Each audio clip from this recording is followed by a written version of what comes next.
The largest ever Chinese military exercise off the coast and all around the coast of Taiwan is happening right now. Live fire exercises that are blocking key ports and even air routes into and out of Taiwan. This is a big deal, but we do not want to blow this out of proportion. We got some interesting and important facts that we need to cover about the length of these exercises, and also, are these as severe or more severe than what we saw with Nancy Pelosi visiting the island back in 2022? Is this a prelude to an invasion of Taiwan? And I think we're going to see the answer is probably not.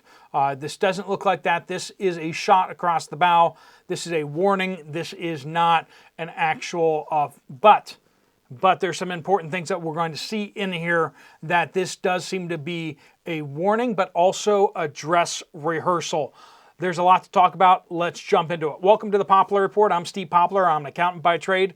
I have just been in Taiwan just recently, examining the beaches and everything like that. And if it wasn't for the fact that my laptop got completely soaked with water and got fried, we would actually be looking at pictures of these beaches and ports and everything like that. But sadly, all that was lost. Just a reminder to everyone to back up your stuff, either on an external hard drive or some other way, but or digital online or something like that. So that's a real painful one right there. But anyway, so we have massive Chinese mainland exercises around offshore Chinese Republic of China, right? So Taiwan is Republic of China, and mainland is Chinese Communist Party China, right? So we have, Taiwan has just installed a new president. So that's the first thing that we need to be talking about here, is that Taiwan just installed a new president, and because of that, and because he's of, quote, the wrong party, based on Chinese mainland perspective on the whole thing, they see him as kind of more on the line of pro-independence, sort of. Neither party inside Taiwan wants to go to war with China.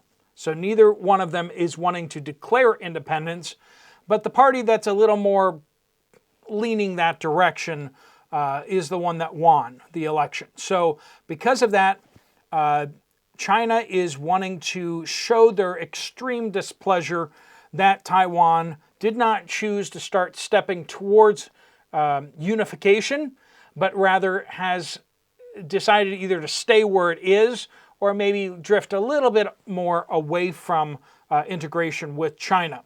And so China is deciding to send its warships and its aircraft around the island to threaten it. So when Nancy Pelosi went to Taiwan in 2022, China lost their minds, okay?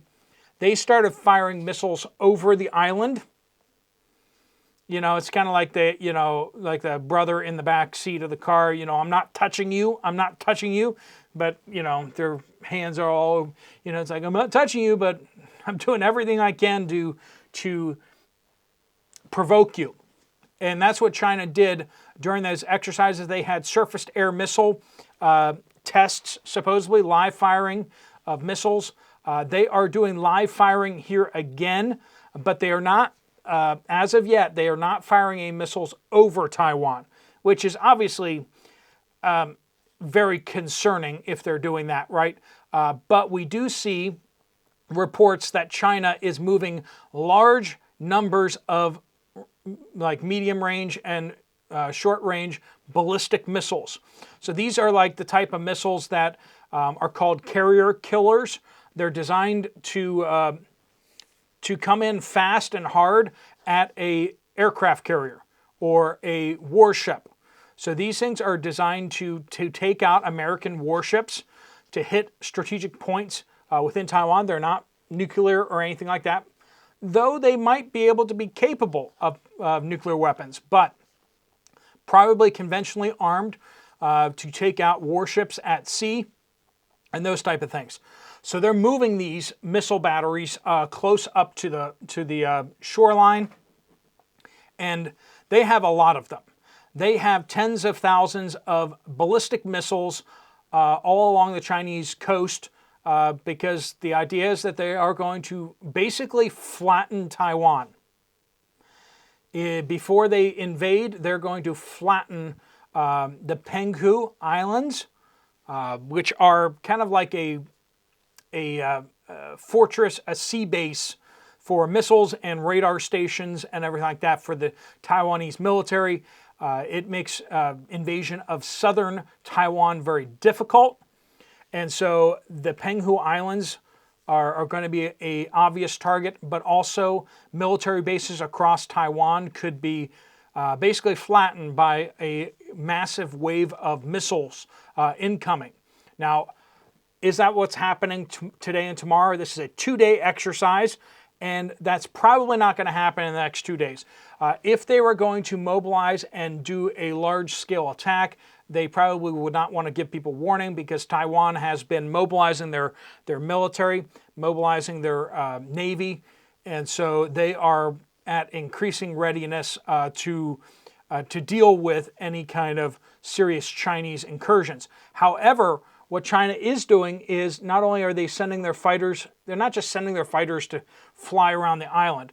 They're sending fighters and bombers equipped with anti-ship missiles to patrol all the way around the island and also to block off sections of the sea to make it so that no ships can get through. They're blocking.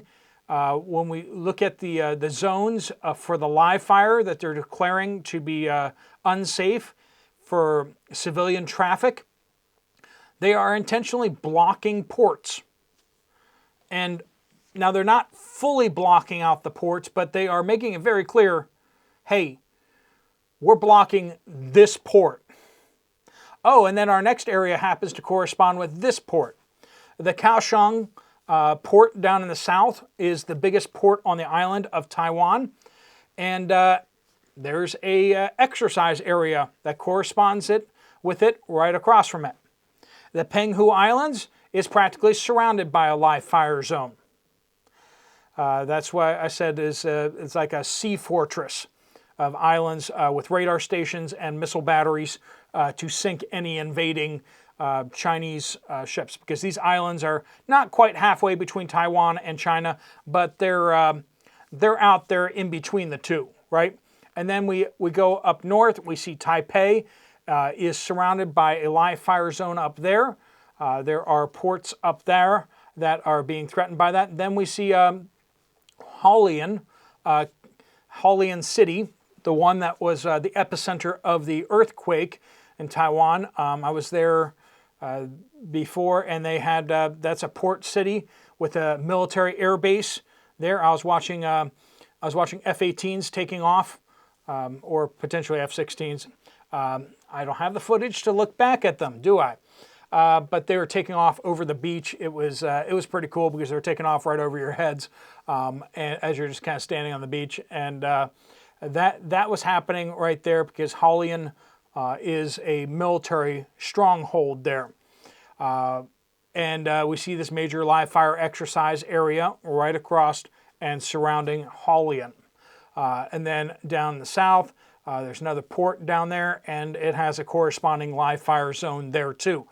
So we see very clearly that they are making it very clear that they could block off the island. Now, I've said before that what will either happen is that China will move a surprise attack on the island of Taiwan in a way that will catch everyone by surprise.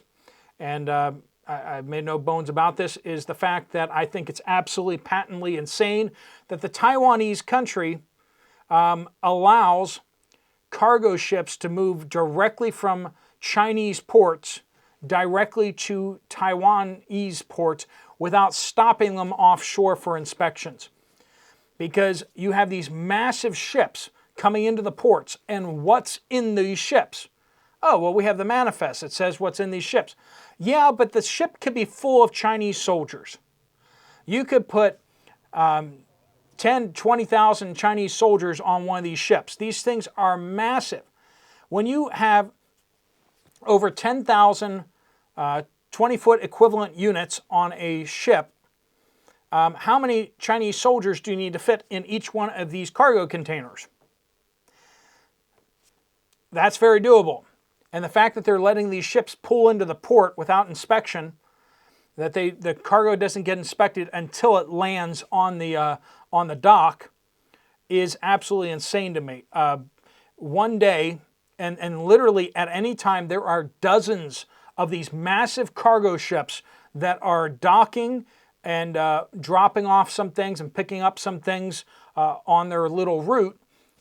And if they were full of Chinese soldiers, at any given time, a dozen or so ships could be unloading Chinese soldiers before anyone knew what was going on at 6, 7, 8 ports all simultaneously.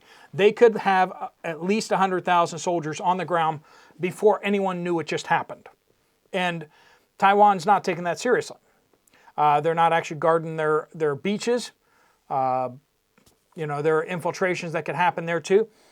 So, but I'm not saying that that would be easy. I'm not saying that that would be bloodless, but it would definitely give China a foothold on the Taiwanese coast before a larger, more tank-heavy column arrives on the beaches and such. But anyway, so either in a surprise invasion or a blockade. If they blockade the island and cut Taiwan completely off from the world, make it so that no ships can come and go, Taiwan will start running out of fuel very quickly. They do not have sufficient reserves, and the reserves that they have are for civilian use and not for military use. They have very low reserves for military use. So they would run out of fuel very quickly for the island, and without fuel, everyone on the island would start having a lot of problems real fast. So they could try to starve out Taiwan, and then it would be a matter of weeks before there would be serious implications for Taiwan.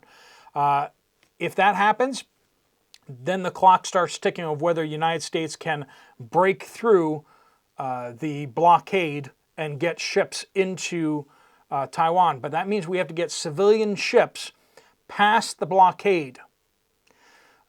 And are we going to go in there and just start sinking Chinese ships? Because that close to the Chinese coast, that would make us kind of, in some ways, the aggressors from the Chinese perspective. So there's a lot going on right now. Now, where are our aircraft carriers? That's a good question right there. George Washington is on the east coast of South America.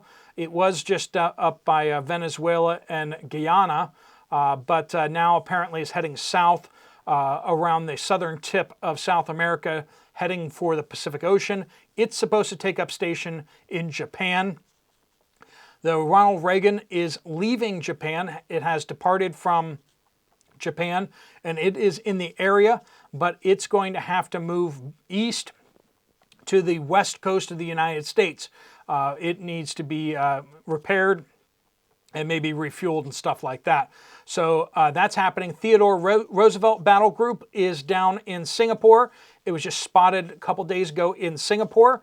No word. It had moved from the Taiwan area down south to Singapore. So not sure if it's still continuing to plan to head west towards the Middle East, or whether it's going to turn around and come back to the Taiwan area. I think it may be coming back to the Pacific, because I heard there's some Chinese sources out there saying that the United States is planning on putting 5 carriers this year into the Pacific Ocean to threaten China with. So, and I think that they mean basically the conventional helicopter carriers, counting as carriers.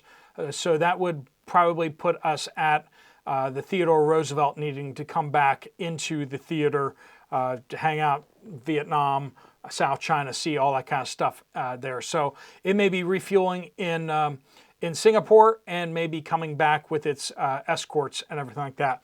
But that's kind of where our carriers are right now. And the United States is definitely wondering where those carriers are because that's the first question any president asks if they're awake. And so if that's happening. So we have China threatening Taiwan, probably not the prelude to invasion right now.